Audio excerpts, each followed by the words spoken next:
Hello everyone, this is your biology class. I'm your teacher सीमा अत्रेजा.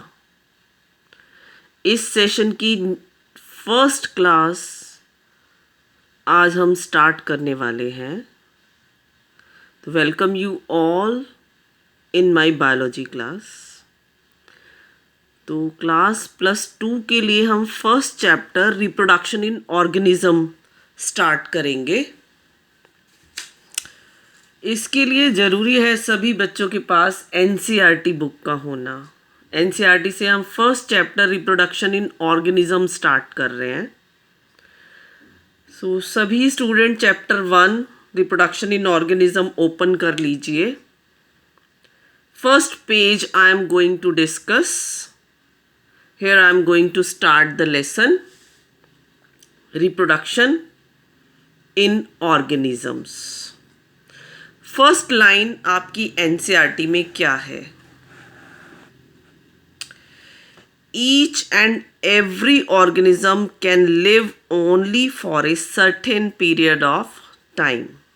जितने भी living organism nature में exist करते हैं वो कुछ पीरियड ऑफ टाइम के लिए ही सरवाइव करते हैं. यहाँ पर इस चैप्टर को हम 2 हेडिंग में स्टडी करेंगे. First, we will discuss the lifespan, and second, we discuss the concept of reproduction.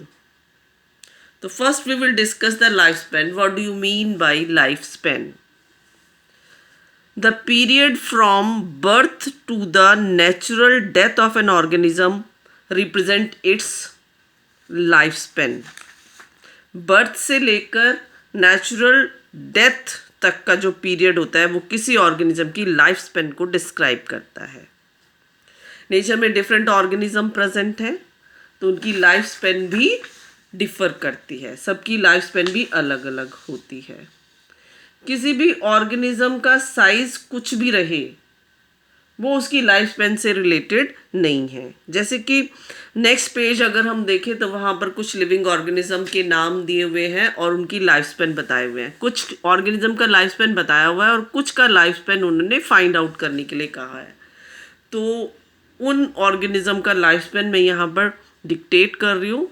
आप 1 by 1 इसको नोट करते जाइए और इसको लर्न कीजिए. मे बी इससे रिलेटेड कोई क्वेश्चन आपको बोर्ड में मिल जाए, सीबीएसई बोर्ड एग्जाम में मिल जाए. तो first I am going to tell the life span of elephant. It is 60 to 90 years. सभी नोट डाउन करें. एलिफेंट का life span on average 60 to 90 years होता है. Rose plant 5 to 7 years. Dog 25 to 30 years. Butterfly 1 to 2 weeks. Banana 25 years. Cow 20 to 25 years. Horse 60 years. Fruit fly 2 weeks. Rice 3 to 4 months. And banyan tree सबसे ज़्यादा life span that is 200 to 300 years तक ये survive करता है. इसका life span होता है. तो these are the life span of various organism. यहाँ पर एनसीईआरटी में ये भी डिस्क्राइब किया है कि किसी भी ऑर्गेनिज्म का साइज कुछ भी रहे उसका लाइफ स्पेन से कुछ लेना देना नहीं है. जैसे कि इन्होंने कुछ एग्जाम्पल दिया है. That is the life span of organisms are not necessarily correlated with their size. The size of cows and parrots are not very different. मतलब काउज एंड पैरट्स का साइज ऑलमोस्ट सेम होता है but उनका life span बिल्कुल very करता है. Similarly mango tree and people tree के case में अगर हम देखें तो मैंगो ट्री का लाइफ स्पेन जो है पीपल ट्री से बहुत कम होता है. तो किसी भी ऑर्गेनिज्म का लाइफ स्पेन और साइज़ के बीच में कोई रिलेशनशिप नहीं होती है. कोई भी उनका साइज़ रहेगा तो उनका लाइफ स्पेन कुछ भी हो सकता है. अगर नेचर में अभी हमने पढ़ा कि कोई इंडिविजुअल है तो उसका life span birth to death होता है. इसका मतलब डेथ जो जितने भी लिविंग ऑर्गेनिज्म नेचर में प्रेजेंट हैं उनकी डेथ होना निश्चित ही है. It means no individual is immortal. कोई भी इंडिविजुअल इमोर्टल नहीं है except single celled organism. Why do we say there is no natural death in single celled organism? Single celled organism में नेचुरल डेथ क्यों नहीं होती? इसी से रिलेटेड एक और क्वेश्चन सीबीएसई बोर्ड में पूछा जा सकता है. Name the organism in which cell division is also a mode of reproduction. तो पहले हम एनसीईआरटी के क्वेश्चन को सॉल्व करते हैं कि सिंगल सेल्ड ऑर्गेनिज्म में नेचुरल डेथ क्यों नहीं होती. फॉर एग्जांपल अगर हम सिंगल सेल्ड ऑर्गेनिज्म को लें तो अमीबा को ले सकते हैं. अमीबा डिवाइड करता है, अमीबा में सेल डिवीज़न होता है तो 2 डॉटर सेल्स की फॉर्मेशन हो जाते हैं, 2 लिविंग ऑर्गेनिज्म बन जाते हैं. सेल डिवाइड हुई, पेरेंटल सेल डिवाइड होकर 2 डॉटर सेल्स की फॉर्मेशन कर रही है, 2 डॉटर न्यू ऑर्गेनिज्म की फॉर्मेशन कर रही है.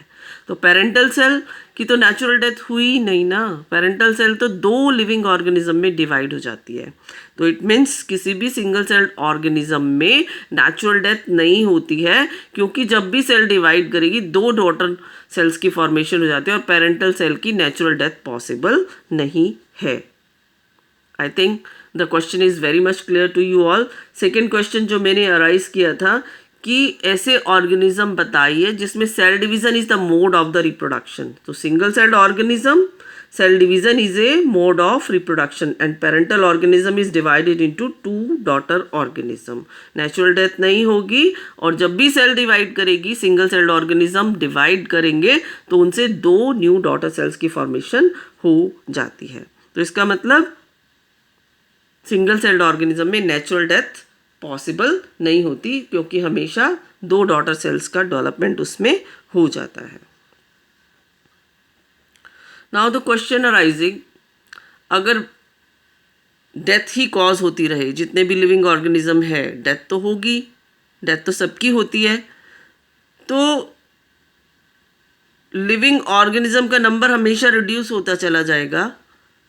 नेचर में एक भी लिविंग ऑर्गेनिज्म नहीं बचेगा. तो इट मीन्स नेचर में कोई ऐसा मेथड भी है जो कि किसी भी स्पीशीज की कंटिन्यूटी को मेंटेन रखता है. Of course we are talking about reproduction that ensures the continuity of life. This is the significance of reproduction कि वो लाइफ की कंटिन्यूटी को इंश्योर करता है. अगर डेथ कॉज होती है तो रिप्रोडक्शन भी होता है, जिससे न्यू ऑर्गेनिज्म का डेवलपमेंट होता है. I think the concept is very much clear to you all. Life span का मीनिंग भी आप लोगों को क्लियर हो गया. बर्थ से लेकर डेथ, नेचुरल डेथ तक का जो टाइम पीरियड होता है वो लाइफ स्पेन कहलाता है. और लाइफ स्पेन ऑफ ऑर्गेनिज्म किसी के साइज से कुछ रिलेटेड नहीं है. कुछ भी साइज बॉडी का हो सकता है और कुछ भी लाइफ स्पेन लिविंग ऑर्गेनिज्म की हो सकती है. सिंगल सेल्ड ऑर्गेनिज्म में cell division is the mode of reproduction and single celled organism में नेचुरल डेथ पॉसिबल नहीं है, क्योंकि जब भी पेरेंटल सेल डिवाइड करेगी 2 न्यू डॉटर ऑर्गेनिज्म का डेवलपमेंट हो जाएगा. और इसी तरह से अगर डेथ है तो कंटिन्यूटी ऑफ लाइफ को मेंटेन करने के लिए नेचर में रिप्रोडक्शन होता रहता है. Now what is reproduction? Next definition जो हम यहाँ पर डिस्कस करने वाले हैं, व्हाट इज रिप्रोडक्शन. रिप्रोडक्शन क्या है?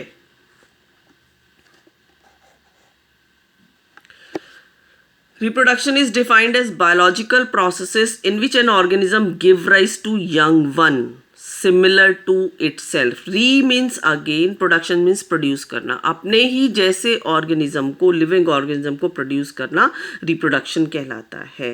जैसे ह्यूमन बीइंग हमेशा ह्यूमन बीइंग को प्रोड्यूस करते हैं. रोज़ प्लांट से हमेशा रोज़ प्लांट का डेवलपमेंट होता है. कोई फॉक्स है तो वो फॉक्स को प्रोड्यूस करते हैं. कोई लॉयन है तो वो लॉयन को ही प्रोड्यूस करेगा. तो अपने जैसे जीवों को प्रोड्यूस करना क्या कहलाता है? रिप्रोडक्शन कहलाता है. जो ऑफस्प्रिंग्स बनते हैं रिप्रोडक्शन से वो ग्रो करते हैं, मैच्योर हो जाते हैं एंड इन टर्न वो न्यू ऑफस्प्रिंग को प्रोड्यूस करते हैं. Thus there is a cycle of birth, growth and death. So reproduction enables the continuity of species generation after generation. 2 तरह के रिप्रोडक्शन हम पढ़ते हैं. किस तरह का रिप्रोडक्शन नेचर में होगा ये किस पर डिपेंड करता है? ये डिपेंड करता है ऑर्गेनिज्म की हैबिटेट पर, उसकी इंटरनल फिजियोलॉजी पर और कुछ और फैक्टर्स हैं जो कलेक्टिवली डिसाइड करते हैं how an organism reproduced based on the whether there is participation of one organism or two in the process of reproduction. It is of two types. ये concept आपने पहले भी पढ़ा है. Reproduction is of two type. One type is known as the asexual reproduction and the other type is known as the sexual reproduction. Asexual reproduction में क्या होता है और sexual reproduction में क्या होता है? हमेशा हम ये अभी तक हमने ये पढ़ा है कि asexual reproduction में only one organism is involved and in sexual reproduction only two organisms are involved.